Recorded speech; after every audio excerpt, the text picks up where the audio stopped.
Yo, hopefully that the noise outside does not disturb y'all. Yo, I live in a mad communal spot, you know what I'm saying, to a point where it's like, yo, people live on top of one another, you know what I'm saying, almost literally. You see what I'm saying? So it's kind of weird, it's kind of awkward. It's like voices can just like bleed into like literally my microphone from just outside, bro. And outside is not even like a distance away, it's just right here. You feel me? So hopefully that's not distracting. But yeah, for the ones that are joining us right now, y'all know how it goes.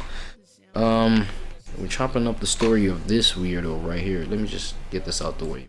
Damn. 2 in the way, sir. Okay, cool. This boy right here, man. Well, this man right here. Well, yeah, this man right here. David, the warning signs nobody saw. Psychological analysis. Okay. Now we know the actions, we know the activities, we know the darkness. Or at least we know about it, you know what I'm saying? If you don't know of it, if you ain't done enough homework. But yeah, we are now not, well, this is Jay Wisdom right here, by the way.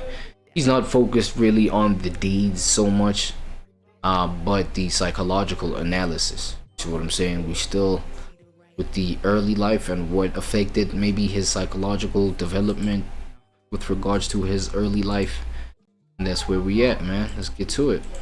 Present but not integrated, watching but not connecting. He says he began writing poetry in the 5th grade and pursued anime, gaming and creative fiction from a young age. Right. Yeah, ever since I was young, I really just liked anime, gaming, and poetry. That's it. I remember reading my first manga when I was in 5th grade.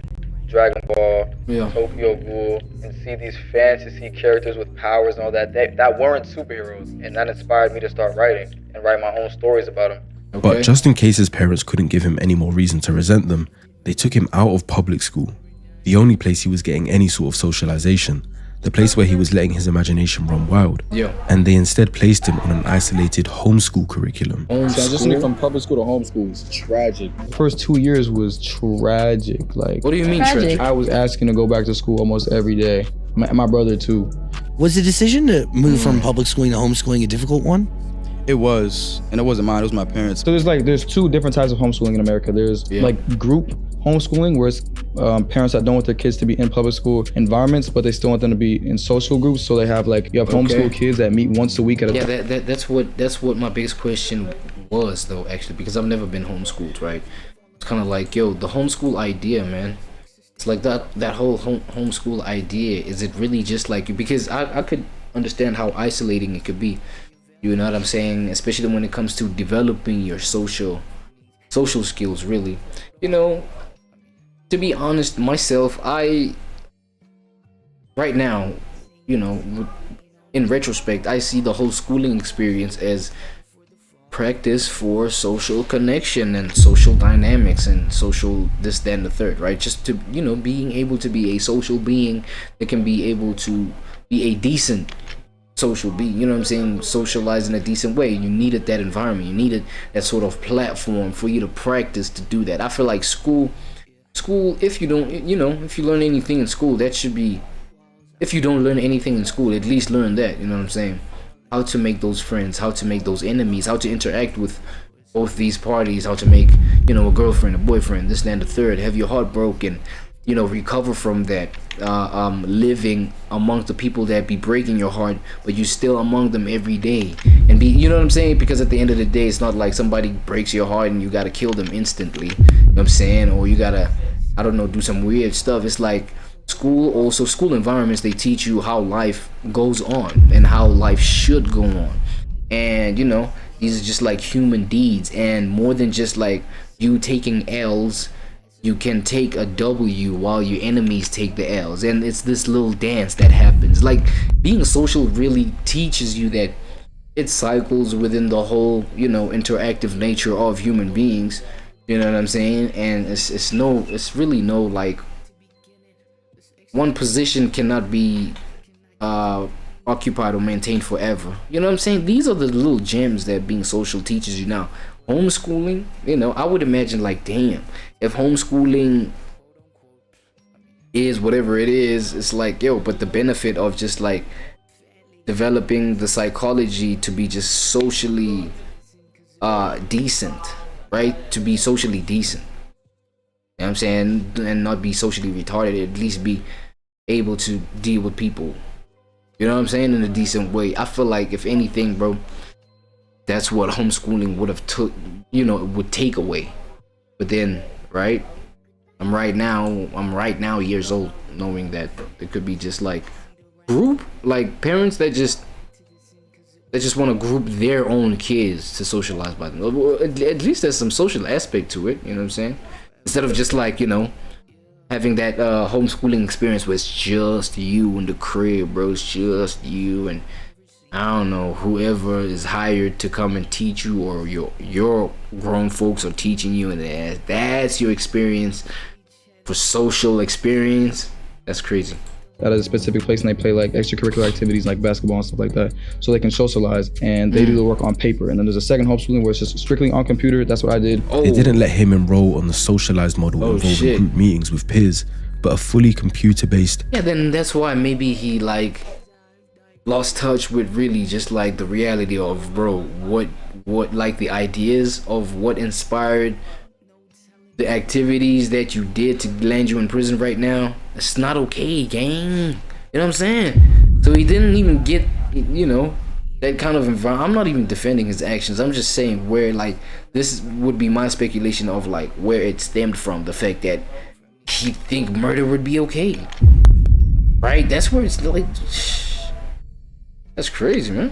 Home-based program with no structured peer contact whatsoever. Yeah. Okay. From a developmental psychology standpoint, this is the most significant single environmental factor in his profile. Erikson's 8th stage model identifies adolescents, approximately 12 to 18 years old, as the critical period for identity versus role confusion. The developmental task of forming a stable, coherent sense of self through peer interaction, social experimentation, group belonging, and the feedback of others. Removing a child from that process during its peak window doesn't simply slow development, What does it it do? redirects it, and they don't develop normally. And the main damage that came from that cutoff was socializing. None of his peers stayed in contact with him following the transition, and he was all alone. I thought I had a lot of friends in middle school, and then after being homeschooled, nobody's hitting me up, nobody's asking me like, where am I at? Why am I not coming to school today? Yeah. It made me question like, what is a real friend? And do I have any of those as well? Especially when I was transitioning from public school to homeschooling and nobody like hit me up on Snapchat when I was like streaking everybody. My Snap score was like 250,000, bro. And nobody hits you back? Nobody, dude. What the That's what I'm saying. Like nobody, like, who, you not at school? Where'd you go, Dave? Like nobody. I knew. Did I really have friends? And you start to question things. Oh, like, totally. About your everyday life. It's like who's really there for you at the end? Yeah. I mean, dude, homeschooling really takes a toll on a kid. Like, Isolation. yeah, and there's outlets like, I know I made a couple friends now that were homeschooled, but they had like these groups that they would go to like bi-weekly and just to socialize, but I didn't have that. Like, David would start to feel a growing disconnect between himself and his age mates, and an acute awareness of experiences that he was excluded from. I've gone through his TikTok, and this was clearly what hit him hardest. He was emotional seeing homeschool proposals. He has another post titled, What It Felt Like to Be a Homeschool Teen, and I won't play the audio for copyright reasons, but the lyrics go, everybody's falling in love and I'm falling behind, as he visibly shows his frustration at that fact. He missed out on Yeah, and this could be like one concept about like maybe kids that even are smothered, you know what I'm saying? Maybe the homeschooling thing, okay, they may have their own reasons, right? Like with David and why they chose to homeschool him, being his parents, you know what I'm saying? I'm just saying though, in other sort of scenarios where maybe the parents want to protect you so much from the outside world, given whatever reason, you know what I'm saying? It might also even be health reasons or whatever, but just like the idea that, you know, ends up leading to somebody being homeschooled, you know what I'm saying? On their end, it might be like, yo, protective, we trying to protect our kid, we doing this, that, and the third. But then to the kid, it's like, yo, y'all hear what's going on, man? It's like it's heavily, overwhelmingly isolating. I'm saying alienating.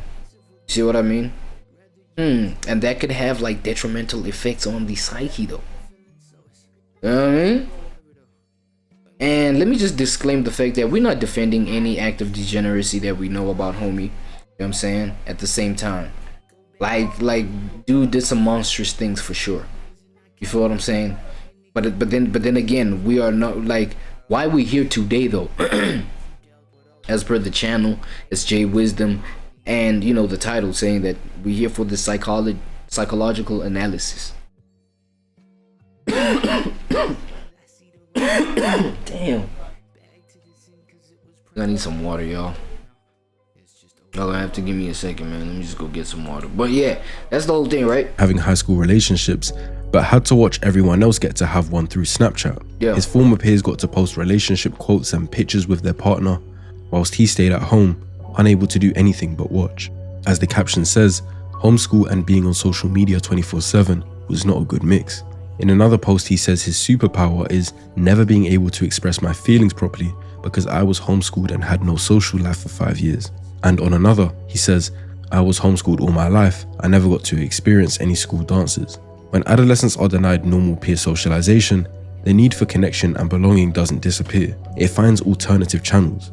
In David's case, that channel was the internet, specifically Fortnite, YouTube, Discord, TikTok, and eventually music. During his homeschooled years, David describes Fortnite as his primary social environment. He engaged in squad fields, which is where you're allowed to join games with strangers and talk to them if you have a headset and mic. And he allowed people to vent their personal problems to him. Especially being homeschooled and not having a social life, right? So I'm on the game, I'm talking to all these random people, and they're talking to me about their life problems, you know, using video games to escape the real world as much as I am, and then living my life vicariously through them and like writing songs about their lives. I would go on Discord and I would go on Fortnite and I would go on like squad fills and I just let people talk to me and just tell me about their lives. Yeah. Because like most of these people that play video games the same way I do, they're going to it as an escape. So I was just opening, being an open door and an open outlet for like these my peers and my friends to kind of just like vent to me about different things in their like personal lives and stuff like that. And I'm like 15, 14 at this time, so I don't know how to like be a therapist, right? But it's like I'm taking this information and all these different people talking to me about different. Oh damn, and y'all know about that effect where it's like, I don't know if it's an effect or if there's a medical term for it. I mean, you know, the whole projection thing, right? Where I think it may be projection, right? That whole concept of you taking the energy of other people. You know what I'm saying, taking in, you know, their traumas, listening to their stories, you know, and having them put their emotional, even reactions and recollections of how things went, like putting all that on you. You know what I mean? Like that whole projection surely has to have some sort of effect. Yo. Y'all know about the soul tie concept, right? People having soul ties. But I feel like it's been that whole soul tie concept, it gets spoken about in sexual, you know, within the sexual context of like y'all can like exchange energies or exchange I don't know, soulistic data, you know what I'm saying? To like I'm neither a believer or an unbeliever. I know this as just like a concept that's out there, you know what I'm saying? Yeah, that whole soul tie thing, and then y'all exchange energies based off y'all sexual just engagements. Isn't this like maybe sort of also a soul tie sort of concept where, you know, especially therapists, when we talking about therapy, people putting their energy, you know what I'm saying, emotional disposition about things, whatever the case, right? And they put it on you by sharing these stories and things. Like, I mean, you're a human, bro. Like, unless maybe, I don't know, they do some sort of anti-social sort of, you know, like switching their sympathetic and empathetic natures off. Therapists, that is, unless they do those kind of trainings, you know, they're human too. So the stories that they hear about, you know, from their clients and the energy that they get from their clients, surely it could affect them, no?